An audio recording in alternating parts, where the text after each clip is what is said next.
Meillä on täällä valittuna sulle yksi kappale ja ei aivan paljon soitettu kappale Jope Ruonansuulta. Miksi kappale Tonttu ja enkeli? Tonttu ja enkeli joululaulu on mun mielestä tosi hyvä joululaulu. Siinä kuitenkin niin kuin kerrotaan, kun enkeli kantaa murhetta maailman murheista ja suruista ja kuinka kaikki se leviää ja tonttu yrittää antaa enkelille niin kuin selvät sävelet, että näin tästä selvitään, että auta ihmistä heikompaa ja anna siipes kantaa ja anna rakkautes kärsiville.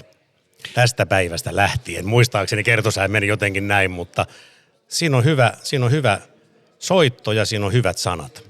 Jope Ruonansuu ja Tonttu ja enkeli, se on äärimmäisen kaunis kappale. Kyllä siinä on ideaa. On.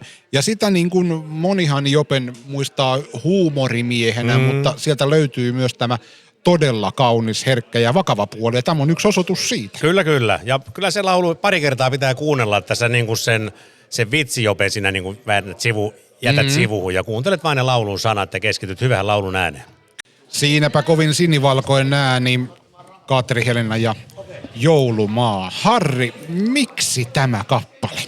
Kyllä tämäkin, niin kuin oli jo ennemmin puhetta, niin mennään enemmän tuonne lapsuuden puolelle ja tämä on valehtelematta varmasti muutaman kerran soinut ennen jouluaattoa meillä kotona ja herättää kyllä paljon positiivisia muistoja lapsuudesta. Joo, kyllä se niin kuin musiikkihan vie takas sinne ja kyllä se lapsuuden suosikkikappaleet, ne kantaa myöskin aikuisiälle.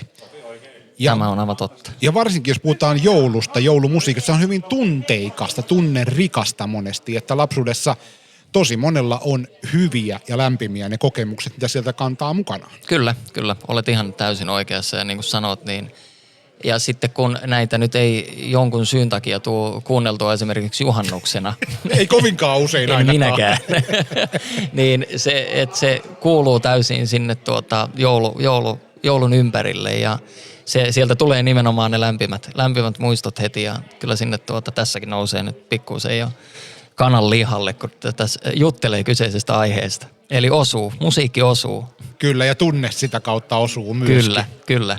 Sulla oli toinenkin suosikki joulubiisi. Kyllä. Mikäs se oli? Se olisi Vesa-Matti Loirin Sydämen joulunteen.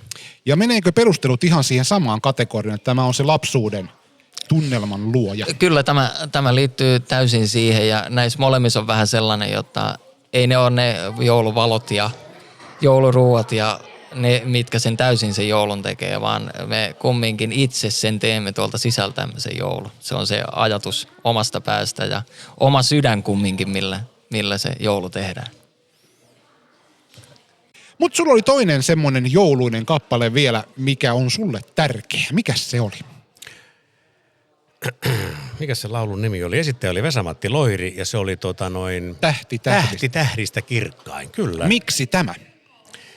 No Tähti tähdistä kirkkainhan on Vesa-Matti Loirin tulkinnalla mun mielestä sellainen laulu, joka kanssa ehkä vaatii pari kertaa kuuntelun, että sä sen oikein hoksaat, mutta mun mielestä siinä laulussa vähän niin kuin, tiedätkö, tällainen ehkä keski-ikäinen mies kaipaa niitä nuoruuden tapahtumarikkaita jouluja ja voivoottelua siinä, että kun arjen kiireet ja muut hässäkät on vähän niin kuin saanut joulun aiheet ja joulun ideat niin kuin väistymään taka-alalle ja mun mielestä siellä sitten johonkin loppusäkeissä niin kuin annetaan kuitenkin ymmärtää, jotta riittävästi uskoo, niin sen löytää sen joulun tunteen sieltä. Jotenkin näin siinä laulussa muistaakseni meni. Tämä nyt äkkiseltään tulee mieleen, mutta tulkintanakin se on tosi hieno.